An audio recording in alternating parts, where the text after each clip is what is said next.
agora em torno da tua palavra, sabendo que ela tem tudo o que precisamos, a direção para a nossa vida, a provisão para a nossa casa, o perdão dos nossos pecados e a vida eterna. Que a nossa mente esteja aberta para a tua palavra, que todas as setas malignas que tentam atacá-la para impedir o efeito da palavra sejam destruídas. Põe a mão sobre a sua cabeça e diga: Senhor, libera minha mente dos enganos de Satanás, para que eu possa ser edificado, impactado, transformado, regenerado, aperfeiçoado pela unção da tua palavra, em nome de Jesus. Amém, Senhor. Os irmãos podem tomar o seu lugar. Estamos iniciando mais uma semana temática aqui na vida da nossa igreja, somando com todas aquelas igrejas que trabalham com os grupos pequenos no modelo GEMES. Para cada semana um tema específico, onde aqui no templo, nas casas, no dia a dia, na vida devocional, na leitura bíblica, olhamos para um só assunto. Semana passada nós começamos uma série de pregações com respeito à vontade de Deus. No domingo e durante a semana, nós pensamos sobre a necessidade de ter sensibilidade, discernimento, percepção para descobrir a vontade de Deus. Essa semana, nós vamos pensar sobre a necessidade de renúncia pessoal para poder viver plenamente a vontade de Deus. Os irmãos sabem que apenas descobrir algo não é essencial. Descobrir que tem alimento não é essencial. É importante comer, experimentar o alimento. Nós precisamos viver a vontade de Deus. Agora, o viver a vontade de Deus, Fernando, é uma construção na nossa vida, onde temos que sair de um ponto e chegar em outro. Não se vive plenamente todos os aspectos da vontade de Deus na nossa vida de uma forma milagrosa. Vivemos a vontade de Deus quando construímos um caminho, quando seguimos numa direção que vai nos conduzir a ter a plenitude da vontade de Deus se cumprindo na nossa vida.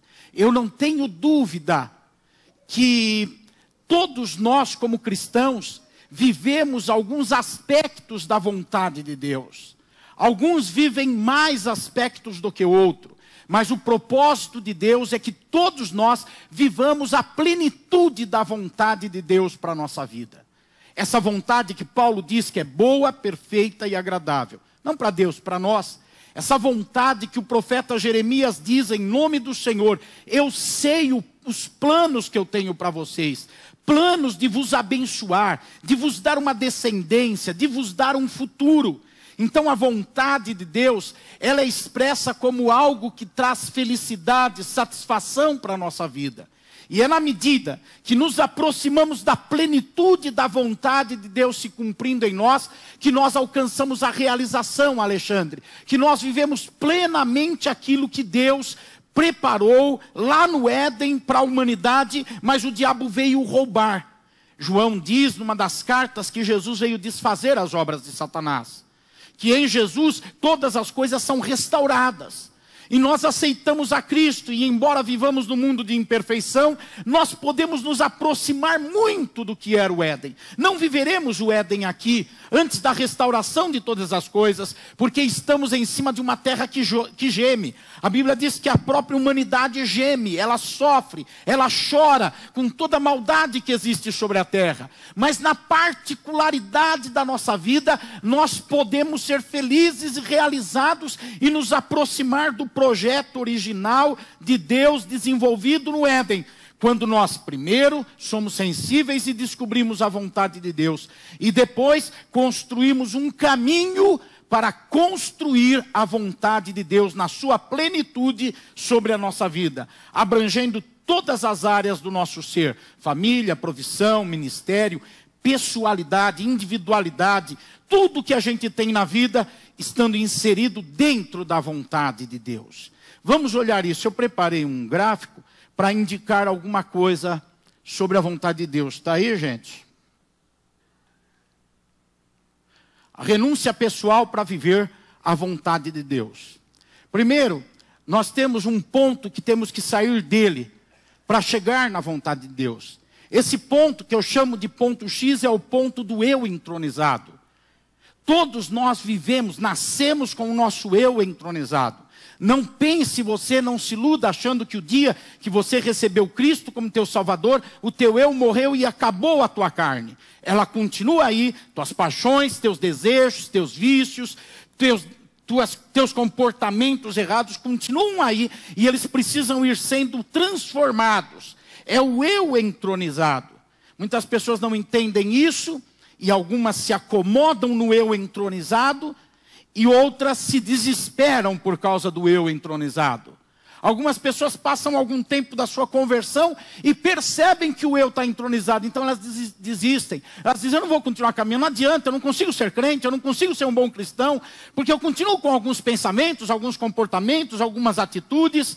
Não entendem que há um processo que pode demorar décadas na nossa vida, se nós caminharmos diligentemente. Um processo para tirar o eu do trono, para tirar de nós aquelas características do eu que são destrutivas, que se agregaram em nós por causa do pecado herdado, aquilo que recebemos como herança de Adão, ou seja, toda a carne contaminada pelo pecado. Quando nós falamos do eu entronizado, nós lembramos de Paulo, definindo como que é esse eu entronizado. Ele fala a Timóteo, na segunda carta a Timóteo, capítulo 3, versículo 1 a 5. Eu estou controlando aqui, Tareja, é Elô que está em cima? Então, Luísa e Tareja, eu estou controlando aqui, mas se conseguir jogar os versículos, pode jogando para facilitar para os irmãos, tá? São craques. Essas meninas solteiras querendo casar são craques.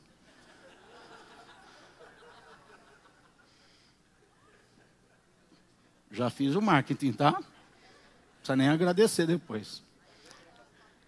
A Elo é novinha. Tareja que está na curva.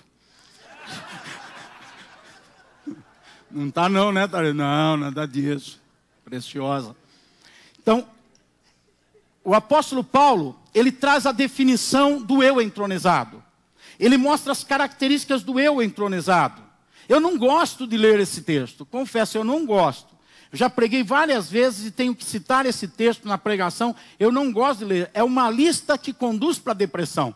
É uma lista de angústia, de dor. Mostra um ser mesquinho, um ser completamente destituído de Deus. Mostra a característica da humanidade. E o apóstolo diz, nos últimos dias as pessoas serão assim.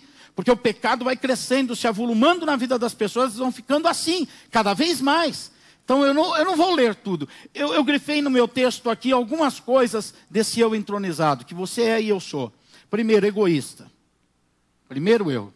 Somos egoístas, nós pensamos em nós. Nós queremos a gente na frente sempre, a gente quer o melhor para a gente. A gente está sempre buscando o que é melhor para a gente. Eu marquei outra coisa, arrogantes. Arrogantes, presunçosos. Nos ofendemos facilmente por causa da nossa arrogância. Se nós fôssemos humildes, poderiam fazer o que quisessem com a gente e a gente dizia, tudo bem, eu mereço mesmo, pode bater mais, não tem problema. Mas como somos arrogantes, nós achamos que jamais podemos ser afetados. Jamais alguém pode nos prejudicar. Jamais alguém pode falar alguma coisa da gente. Jamais o pastor pode ofender-nos na pregação. Jamais um aconselhamento vai nos contrariar no que nós pensamos. Porque somos arrogantes. É o nosso eu entronizado. Outra coisa que eu coloquei aqui é ingratos. Ingratos, gente que não sabe reconhecer o benefício que o outro faz. Hoje é beneficiado, amanhã já esqueceu. Amanhã já trata aquilo de qualquer jeito. Não sabe dar valor a quem cuidou da gente, a quem tratou da gente. Somos ingratos. Ser grato não é uma questão de dizer obrigado. Ser grato é um sentimento. Ser grato é uma expressão no cotidiano de vida. Ser grato não é uma vez eu sou grato por algo que me fizeram, depois eu esqueço. Não, é uma sequência de vida lembrando daquele benefício. E quando somos ingratos às pessoas, nos tornamos ingratos a Deus também. E deixamos de lembrar dos benefícios de Deus e nos angustiamos por problemas que a gente tem. Outra coisa que eu marquei são irreconciliáveis. O nosso eu entronizado é irreconciliável. A gente tem dificuldade. Tem pessoas que carregam inimizade por anos. Elas se ofenderam com uma pessoa, até justamente a pessoa fez mal para elas. Mas elas são incapazes de deixar uma porta aberta de reconciliação. Elas se travam, elas se trancam, elas se fecham, e algumas dizem assim, não tenho nada contra ela, mas ela lá, eu aqui, e fecharam uma porta, não são reconciliáveis. Elas não conseguem esquecer ofensas, não conseguem apagar problemas do passado, e recomeçar, e receber em amor aquele que um dia o traiu, enganou ou mentiu. Não conseguem, são irreconciliáveis. O eu entronizado leva para isso. Sem domínio próprio. Gente que não se controla. Que vai falando ou fazendo o que dá na telha, o que a paixão impele. E não consegue ter controle sobre suas atitudes e palavras. Outra característica, precipitados. Não são ponderados, vão fazendo as coisas no impulso e não têm controle nas suas ações. São precipitados. Agora eu destaquei duas coisas aqui muito terríveis. São mais amantes dos prazeres do que amigos de Deus. São mais amantes dos prazeres do que amigos de Deus. Vivemos na sociedade do curtir, né? Do curtir. Tem gente que só publica no Facebook para ver os outros curtir. Fica contando quantos curtirem. Fica deprimido se muita gente não curtiu. Mas essa curtição é muito pequena diante do mal da curtição que existe na terra. Que as pessoas acordam pensando, como é que eu vou curtir? Como é que eu vou aproveitar? Como é que eu vou ter prazer? Como é que eu vou me divertir? E elas não veem que a vida é séria. E pode ter alguns momentos de prazer, mas a vida não foi feita para isso. Nós precisamos construir. Deus não fez o Éden, colocou Adão e Eva lá e falou, curtam meus filhos, desfrutem, vivam aí à vontade. Ele começou a dar para eles missão, começou a entregar para eles posição, começou a entregar para eles coisas sérias. Mandou nomear os animais, controlar tudo, administrar tudo, gerar vida no jardim.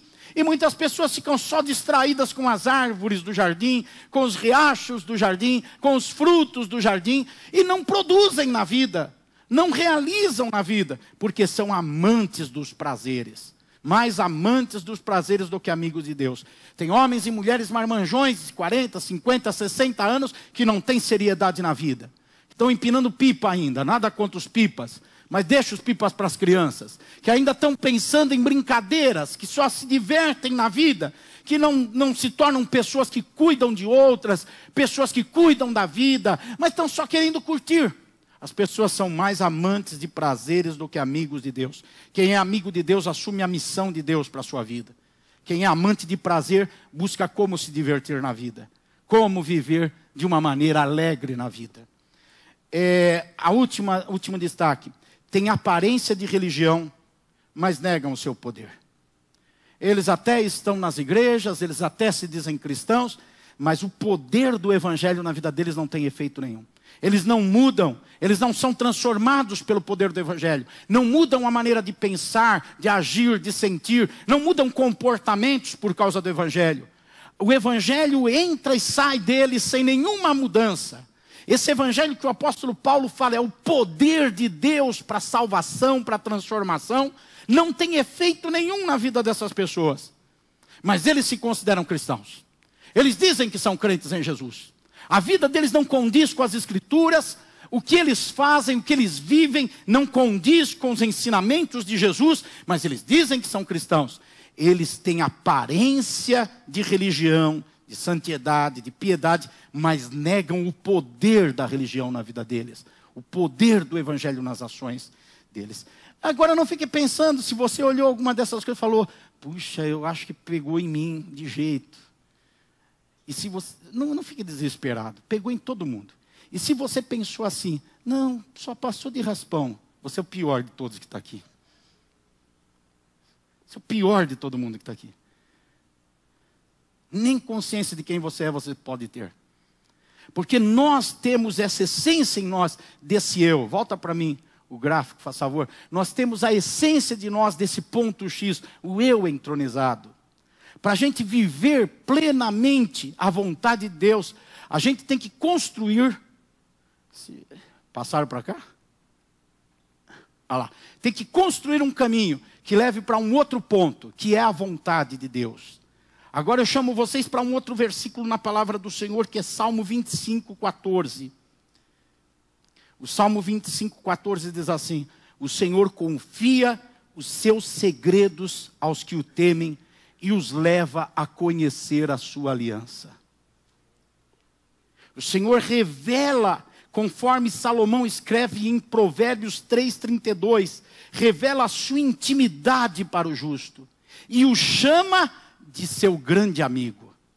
Ele traz a revelação das suas coisas íntimas, da sua profundidade, do seu ser, para essa pessoa que é justa, e trata essa pessoa como um seu grande amigo. Tem que se construir esse caminho, que sai do ponto X do eu, e vai ao ponto Y, a vontade de Deus. A vontade de Deus é essa revelação completa, onde Deus mostra como nós temos que nos posicionar em cada momento e aspecto da nossa vida. E quando nós chegamos nesse ponto Y, então encontramos o sucesso, a felicidade segundo a ótica de Deus. Nós encontramos a harmonia na vida conforme a ótica de Deus. Mas é um caminho a ser construído. Primeiro passo desse caminho. A letra está bem pequenininha, né? Não dava para colocar tudo muito grande que não aparecia. Renúncia de si mesmo. Primeiro passo é renúncia para se tornar um discípulo. Somente quem renuncia que pode ser discípulo. Vejam comigo Lucas capítulo 14. Hoje eu vou precisar olhar alguns textos com vocês. Lucas 14.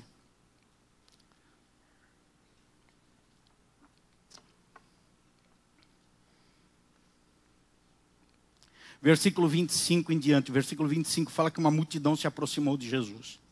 E ele se voltou para ele. No versículo 26, Jesus diz assim: se alguém vem a mim e ama o seu pai. Deixa eu explicar para vocês uma coisa. Porque ele fala muitas vezes ama tal, pegando os laços mais afetivos. Se alguém, quando entender ama, significa se alguém se sacrifica por tal, se alguém se doa a tal, se alguém se entrega a tal, se alguém busca agradar tal, mais do que a mim, não pode ser meu discípulo. Jesus diz assim: se alguém vem a mim e ama seu pai, sua mãe, sua mulher, seus filhos, seus irmãos e irmãs, e até a sua própria vida mais do que a mim, não pode ser meu discípulo. O primeiro passo é ser discípulo. É se transformar, se entregar a um comportamento de discípulo. E para ser discípulo precisa ter renúncia. A renúncia do eu começa pela renúncia dos laços afetivos que impedem um viver em acordo com a vontade do Senhor. É a renúncia desses laços até consigo mesmo. Aquele que ama mais a si mesmo do que a mim, não pode ser meu discípulo. Então essa pessoa que se entrega a agradar, a se sacrificar por outro ou por si mesmo, em detrimento da vontade de Deus para a sua vida, ela sai da condição de discípulo, porque ela não praticou a renúncia. Na sequência, nós percebemos que esse se entregar é um esvaziar de si mesmo através de uma decisão bem pensada e consistente. A pessoa que renuncia, ela não pode se renunciar e entregar por uma empolgação. Nós temos muita gente empolgada. Quantas pessoas começam e param? São empolgadas demais. Espero que esses alunos aqui do CFM Alfa não sejam empolgados. Que vão chegar empolgados por um treinamento e daqui a pouco já estão desanimados. Que os alunos do IBBC, que as pessoas dos ministérios apresentados aqui, não sejam empolgados. Pessoas que começam com toda a vibração, daqui a pouco largam. Os empolgados não conseguem ser discípulo. Porque você percebe do versículo 28 ao 32 nesse texto, que Jesus usa duas situações.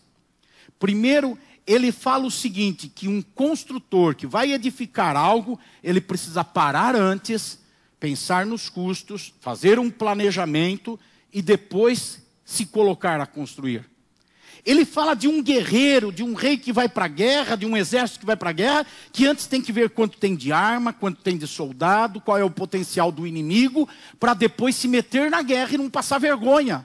Então ele está mostrando o quê? Ele está associando as coisas. Ele está falando, renuncia para ser meu discípulo. Mas não tem essa renúncia por empolgação. Tem uma renúncia consistente, bem pensada, que avalia toda uma situação, que pensa. Assim como o guerreiro tem que pensar se vai ou não para a guerra, assim como o construtor tem que pensar se constrói ou não aquela edificação.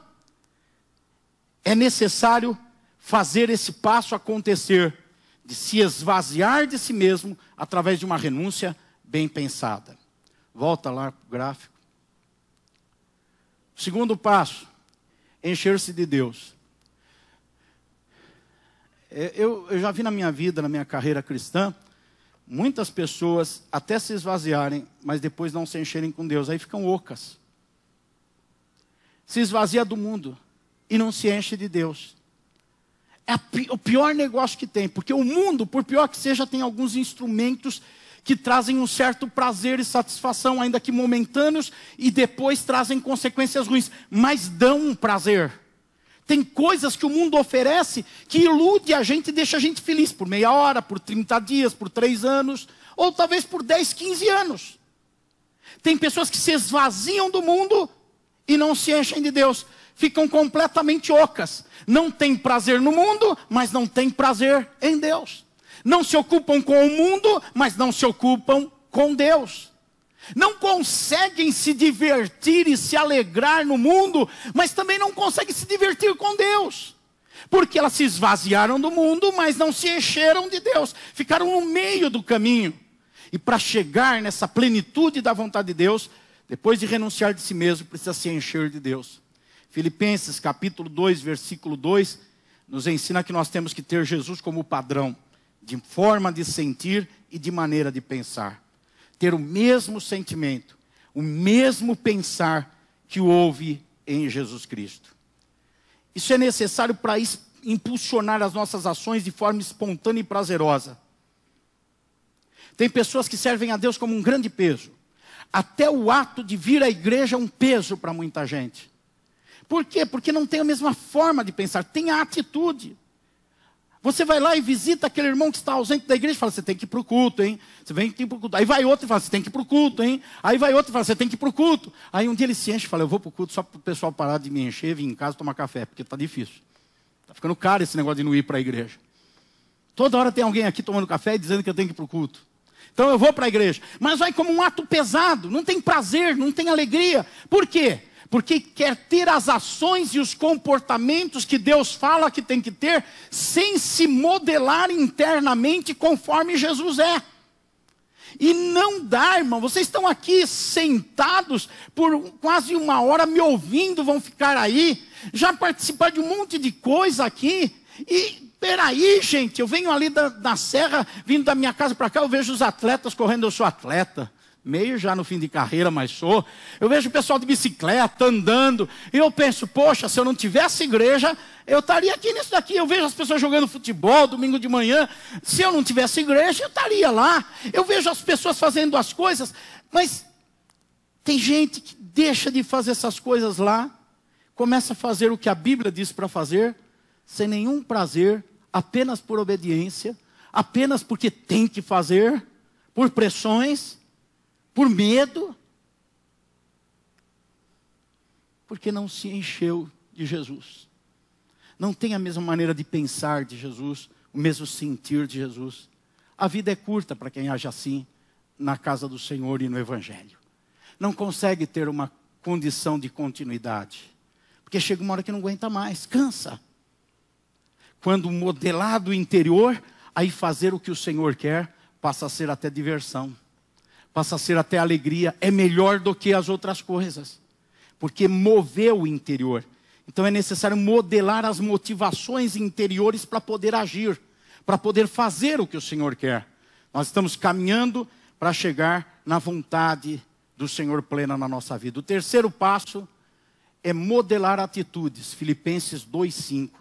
Lá diz, seja a atitude de vocês a mesma de Cristo Jesus. Deus não quer discípulos que sejam robôs sistematizados.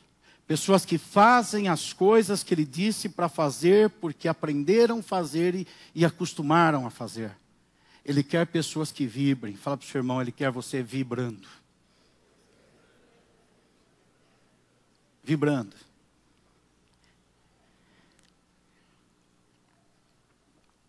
Ele nos quer apaixonados. Ele não quer um pregador robotizado. Ele quer um pregador apaixonado. Ele não quer alguém que cante robotizado. Ele quer que alguém que cante se derramando no seu interior diante de Deus. Ele não quer orações feitas pela necessidade de orar. Ele quer orações de pessoas que não conseguem ficar longe dele. Que sentem falta. Que estão presos a ele, viciados nele. Um viciado em crack, em uma droga pesada, começa a tremer se não usa droga. Começa a se sentir mal se não usa droga. O crente que é viciado em Deus, ele começa a tremer se ele não está na casa do Senhor. Ele começa a tremer se ele não ora. Ele começa a se sentir mal se ele não louva. Por quê? Porque ele moveu as suas motivações interiores para agir. E agora ele tem a mesma atitude que Jesus teve e quer que tenhamos. Isso se torna algo espontâneo na vida dele, natural na vida dele. Vocês sabem que é possível fazer coisas certas de modo errado. Fazer o que precisa ser feito de modo errado. É possível beijar uma pessoa sem sentimento. É possível falar obrigado sem gratidão. É possível pagar uma conta sem desejo de pagar. Eu gosto de pagar contas. Tem mais gente que gosta de pagar contas ou não? Eu gosto de pagar contas. Eu gosto. Eu me sinto muito bem quando eu pago as contas. Minhas, viu? Fechar todas as portas para o inimigo. Já imaginei o irmão vindo com um monte de conta. Pastor, eu quero que você faça o que você gosta. Eu gosto, eu me sinto bem pagando contas. Pode diminuir o saldo, pode diminuir o dinheiro, mas eu me sinto bem pagando contas. É possível fazer o que é certo de modo errado. É possível estar aqui na igreja, e é certo estar na igreja, de modo errado. É possível dar o dízimo de modo errado. Cantar de modo errado. É possível cuidar da esposa de modo errado. É possível fazer as coisas certas de modo errado. E quem faz as coisas certas de modo errado é quem tem noção de religião, mas não tem uma mudança interior nos sentimentos e na mente. Então ela vai fazer o que é certo de modo errado. Porque ela foi condicionada a fazer o que é certo. Porque ela aprendeu a fazer o que é certo. Porque ela é cobrada pelo meio em que ela vive de fazer o que é certo. Mas interiormente, ela está errada. Porque não tem o sentimento de Cristo, não tem a mente de Cristo. Então, ainda que tenha a atitude de Cristo, está fazendo o que é certo de modo errado. Quando nós temos esses 3 passos, renúncia de si, encher-se de Deus e modelação de atitudes, aí é que nós chegamos na plenitude da vontade de Deus, abrangendo todos os aspectos da nossa vida. Não pensa que isso daí acontece assim, da noite para o dia. Eu quero concluir essa mensagem ilustrando através de uma história do Antigo Testamento que envolve um rei, o rei de Moabe, Balaque, e um profeta de Deus, Balaão. Nós vamos olhar para o comportamento desses 2 homens, e os 2 têm comportamentos reprováveis quanto à vontade de Deus. Tanto um rei pagão dos moabitas, como um profeta de Deus. Ambos têm atitudes que não estão aprovadas por Deus. Vamos olhar Números 22, versículos 1 em diante.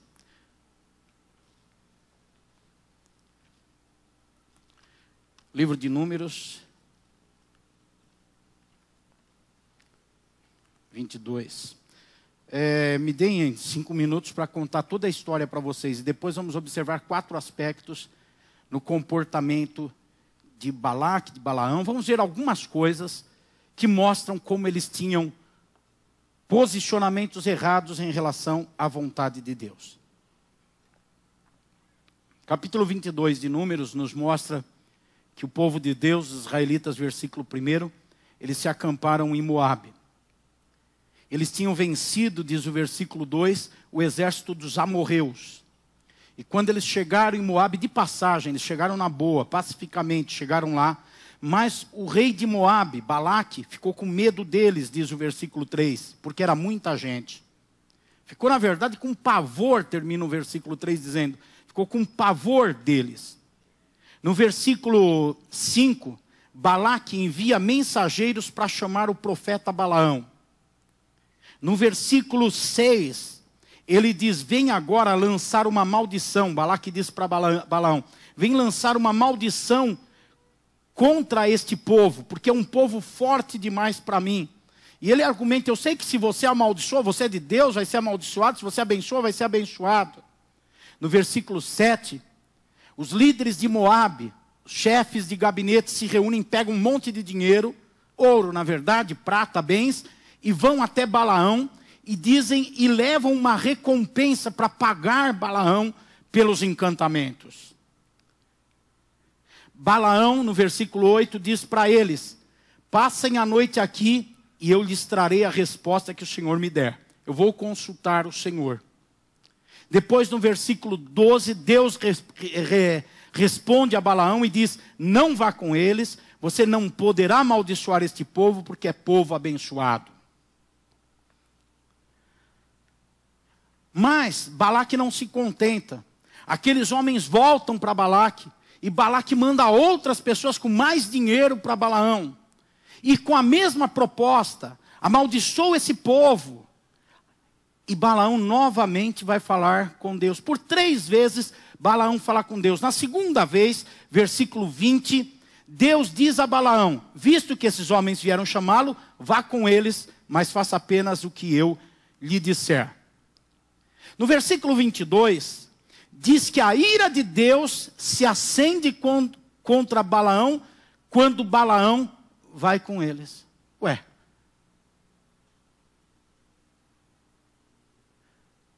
Deus fala para Balaão, bom, já que eles insistem, vai com eles. Aí Balaão fala, legal, então eu vou. Aí Balaão vai. E Deus fica irado com Balaão. Aí a sequência da história, vocês conhecem o que acontece. Aparece uma jumenta, a jumenta que Balaão está em cima, sentada nela. Diz no versículo 23, que quando a jumenta olha, ela vê o anjo do Senhor na frente, impedindo o caminho de Balaão. As coisas não estão dando certo. As coisas começam a ficar ruins para Balaão. E a jumenta que está na frente, ela vê o anjo do Senhor, versículo 23, empunhando uma espada, e ela sai do caminho e se desvia para o campo. Balaão bate nela para fazê-la voltar ao caminho. Depois, a jumenta, quando vê o versículo 25, quando vê novamente o anjo, ela se encosta no muro, raspa a perna de Balaão no muro, e por isso Balaão bate nela de novo. O anjo vai na frente. E diz no versículo 27 que Balaão ficou irado com a jumenta e deu uma surra nela. Aí Deus abre, parece coisa de criança, né? Deus abre a boca da jumenta e a jumenta fala. A jumenta fala e ela diz a Balaão, que foi que eu lhe fiz para que você me batesse 3 vezes? E Balaão, ele nem se toca que é uma jumenta que está falando. E ele começa um papo com a jumenta. E ele fala, você me fez de bobo. Se eu tivesse uma espada, eu não só bateria em você, versículo 29, mas eu mataria você agora mesmo. Mas a jumenta disse a Balaão, não sou sua jumenta, que você sempre montou até o dia de hoje. Tenho eu o costume de fazer isso com você. Balaão conversa com a jumenta e fala, não, jumenta. Aí, no versículo 31, Deus abre os olhos de Balaão e ele viu o anjo do Senhor. E o anjo do Senhor lhe perguntou, por que você bateu 3 vezes em sua jumenta? Eu vim aqui para impedi-lo de prosseguir, porque o seu caminho me desagrada. Vamos observar algumas coisas primeiro, olhando para Balaque.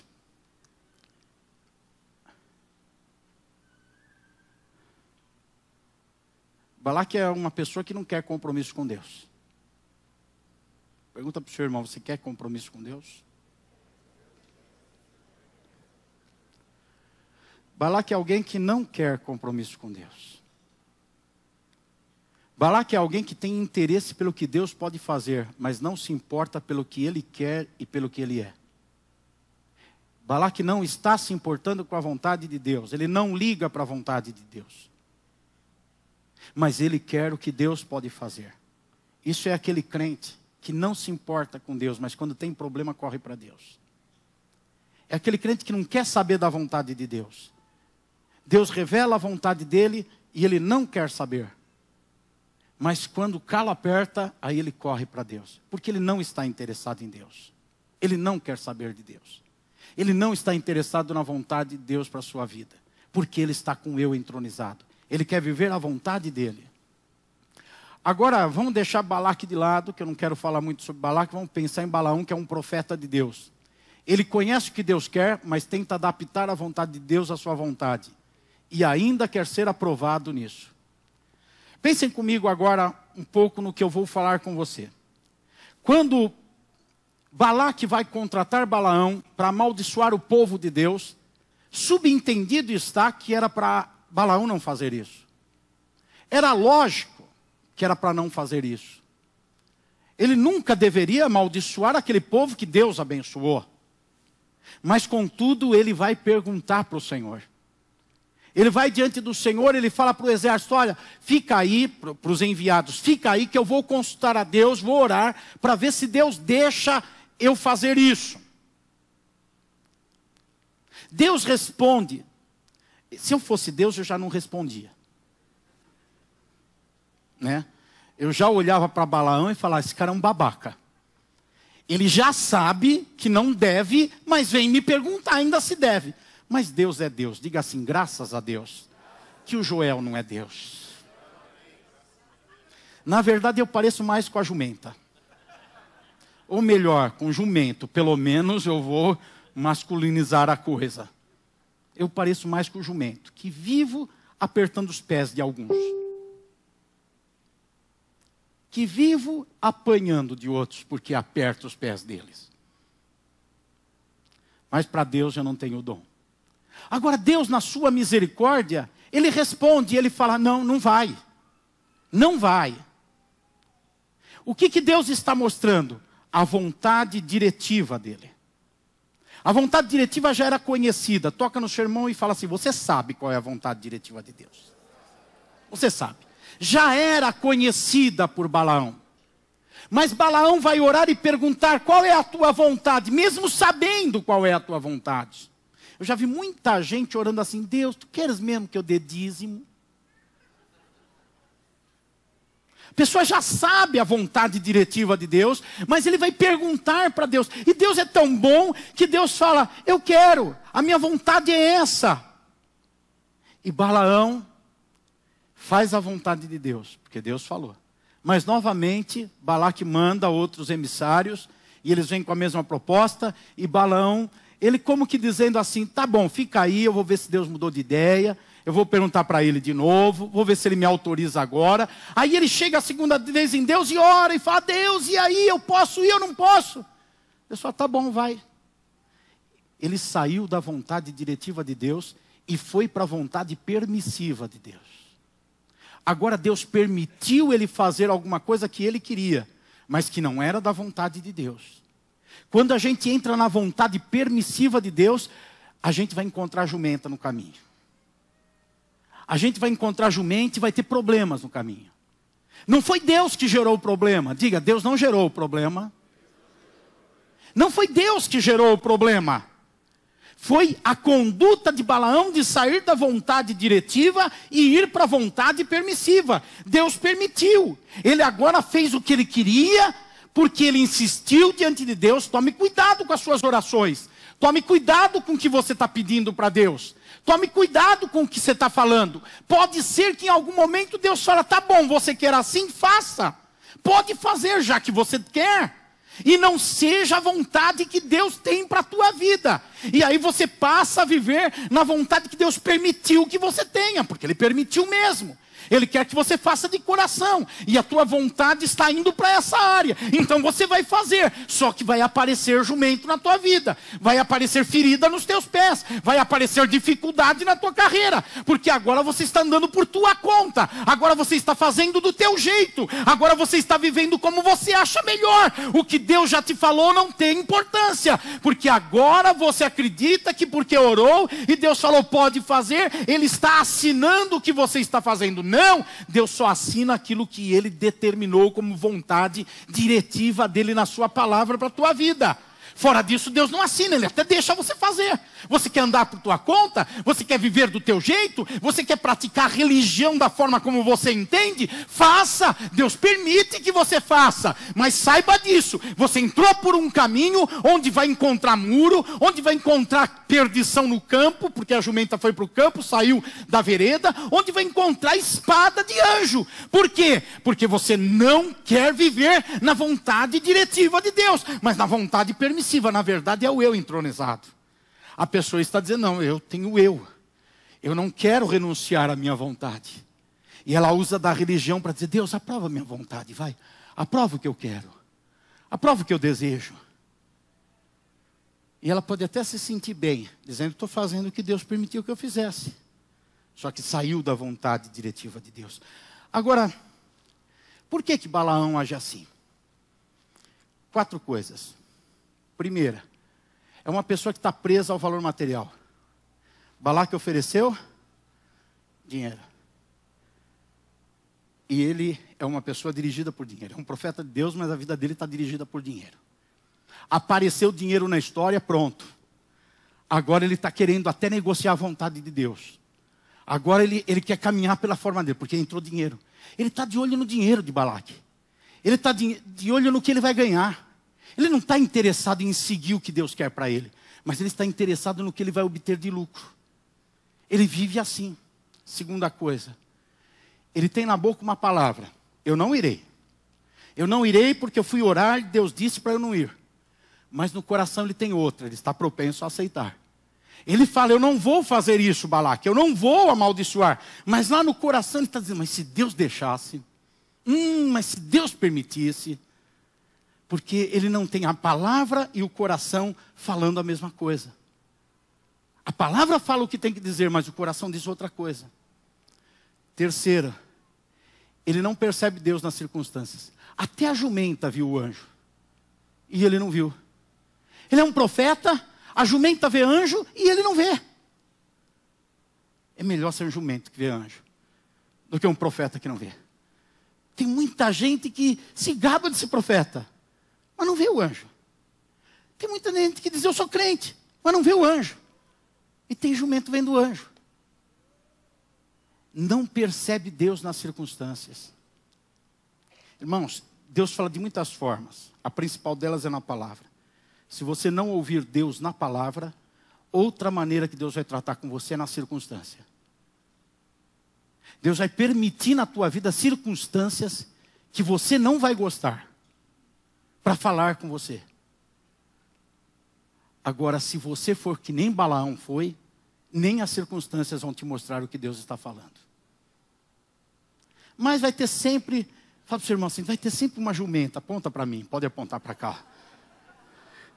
Pode falar, não, jumenta não, por favor. Não, é muito ser jumenta, ainda mudar o sexo, não. Um jumento, fala para o seu irmão, vai ter sempre um jumento para falar com você. Pode apontar para mim, pode apontar. Vai ter. Vai ter sempre um jumento para estar te mostrando, para estar falando. E às vezes você vai até bater no jumento. Pergunta para o senhor, você já bateu no pastor?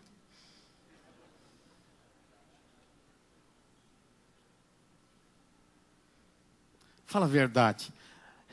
Balaão não teve só vontade de bater, ele bateu. Mas ele disse, se eu tivesse uma espada, eu matava essa jumenta. Eu não vou falar para você perguntar para o seu irmão se ele já quis matar o pastor.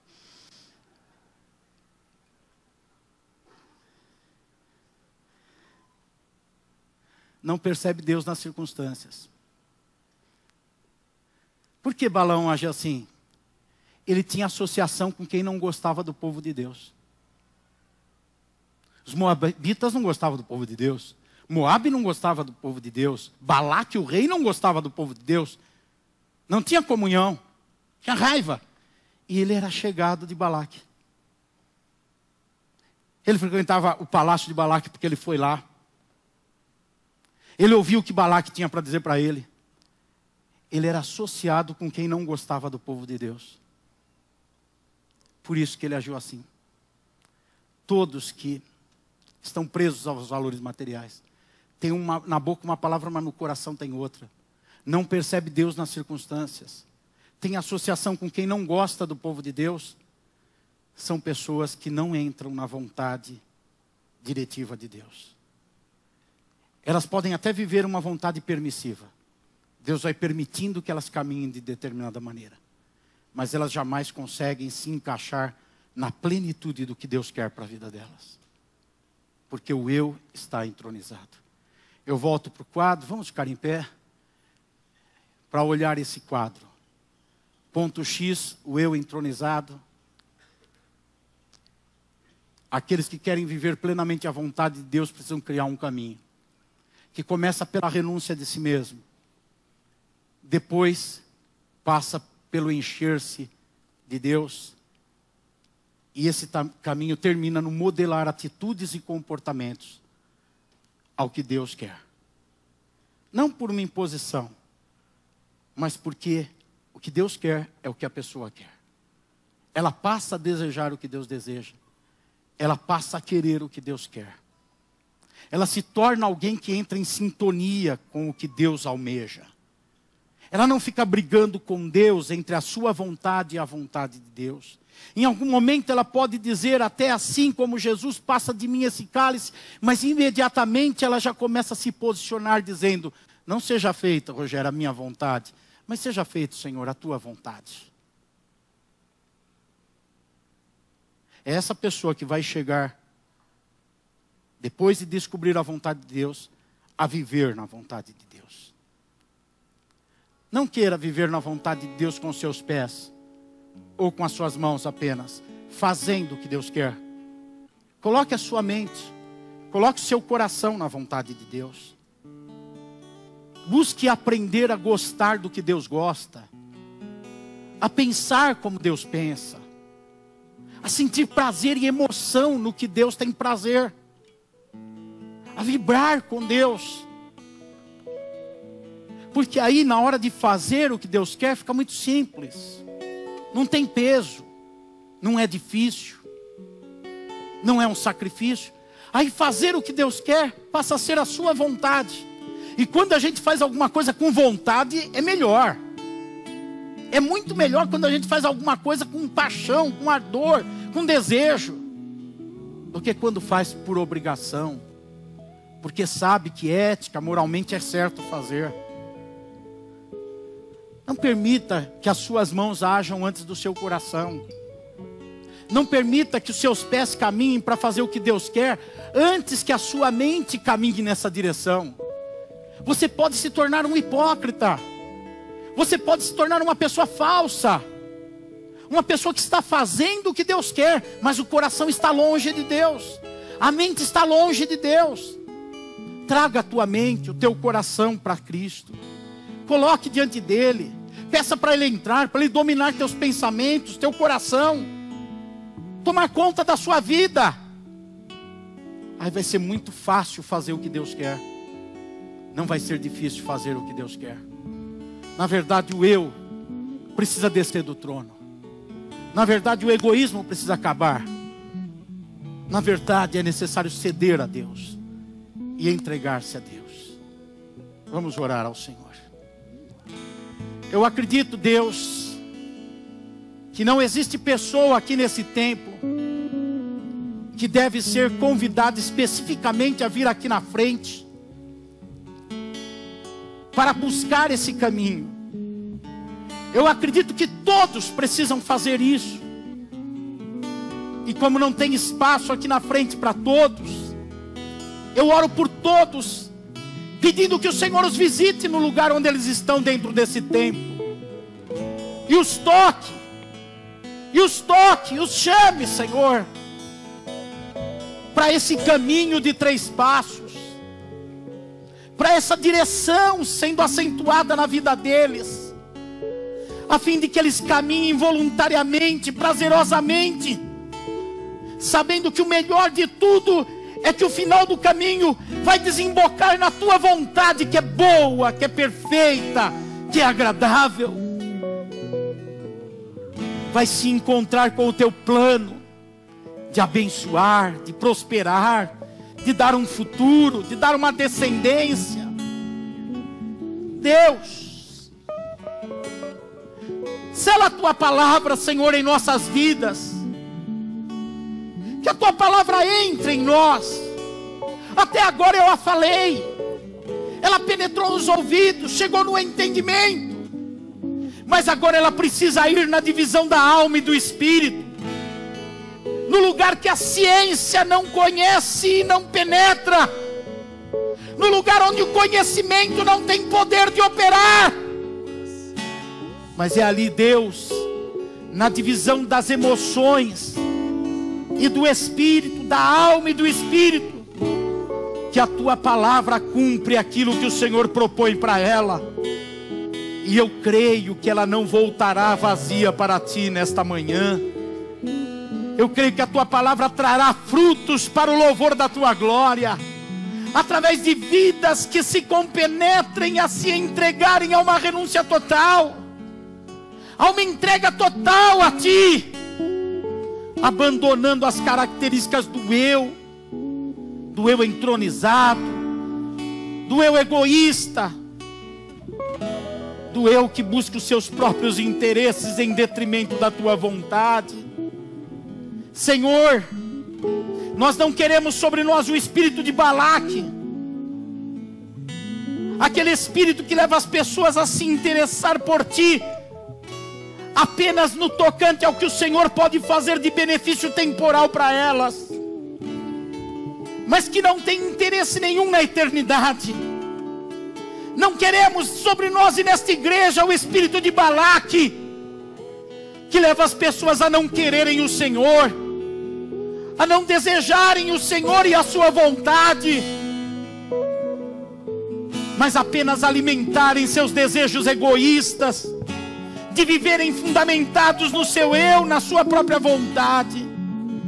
Nós rechaçamos o espírito de Balaque deste lugar e das nossas vidas, Senhor, para que não sejamos esse tipo de gente que não se importa contigo,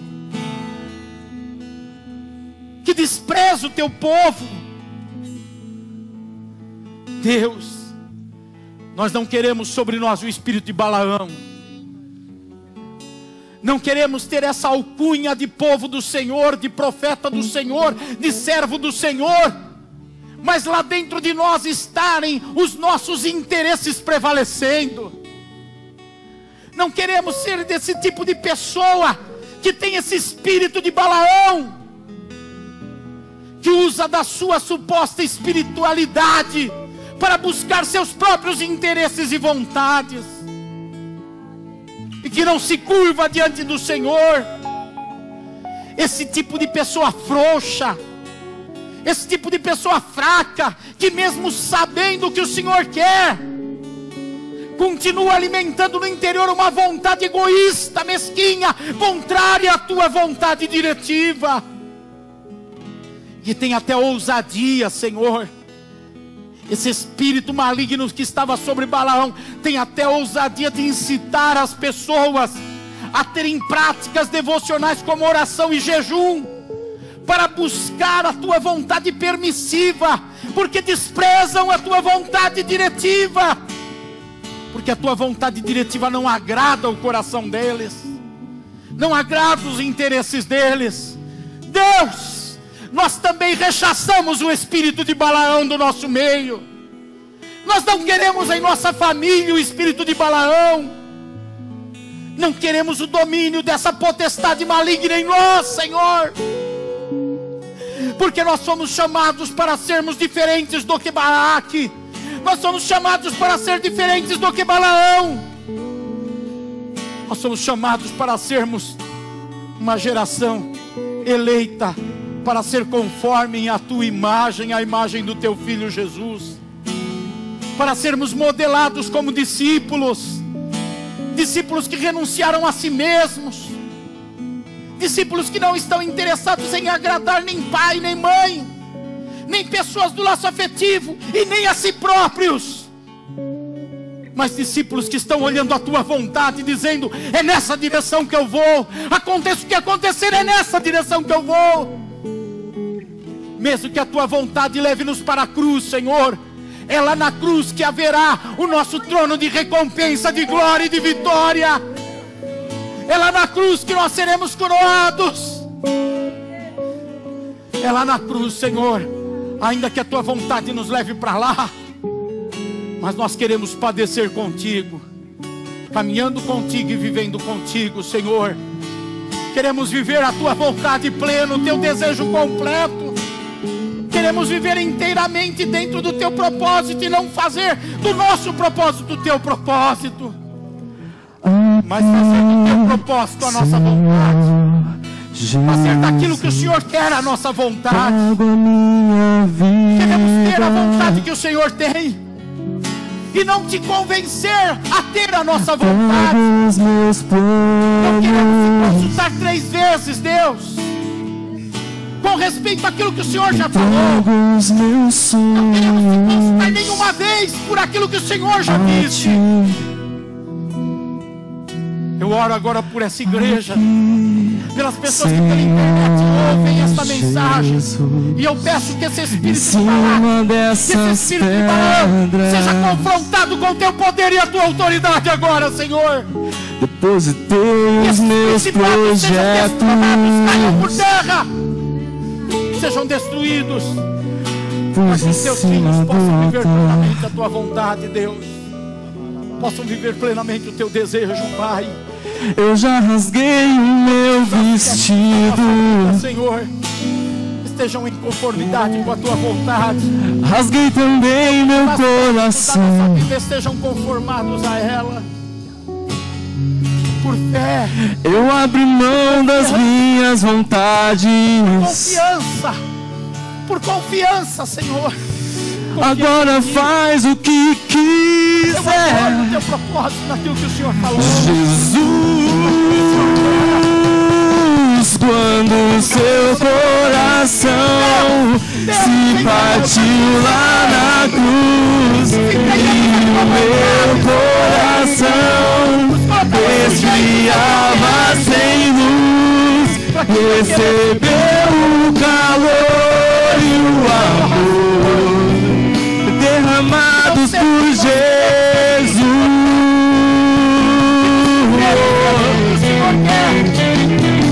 Quando o seu coração se partiu lá na cruz e o meu coração esfriava sem luz, recebeu o calor e o amor derramados por Jesus.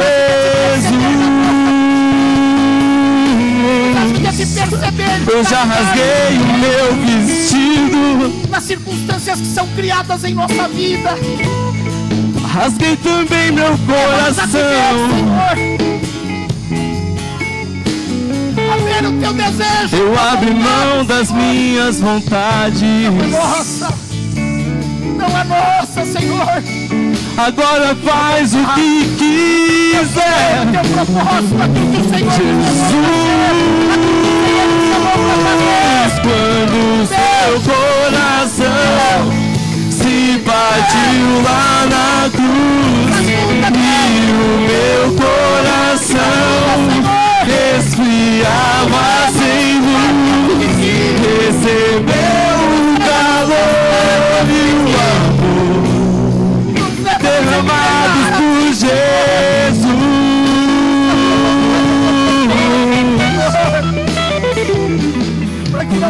O seu coração se partiu lá na cruz e o meu coração esfriava sem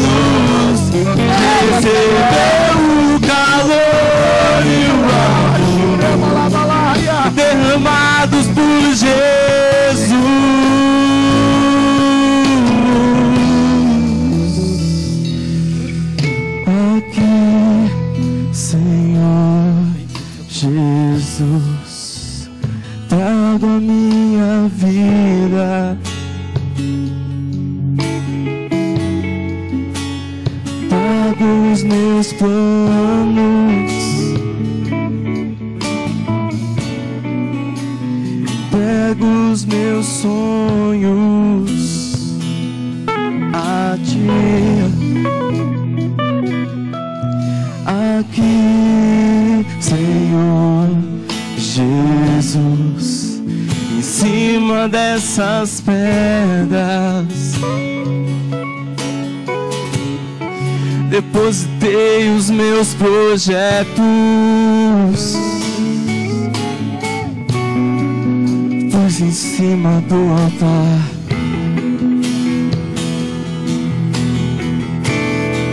Eu já rasguei o meu vestido,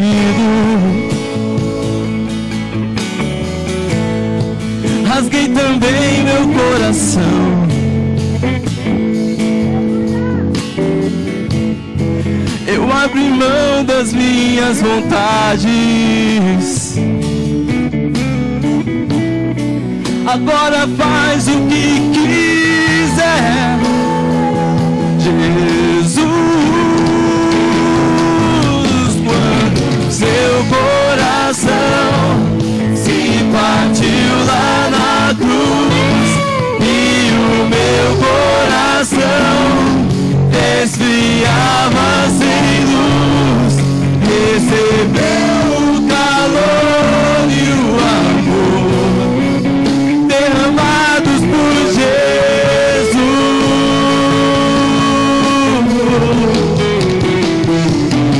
Quando seu coração se partiu lá na cruz e o meu coração esfriava sem luz, recebeu o calor e o amor derramados por Jesus.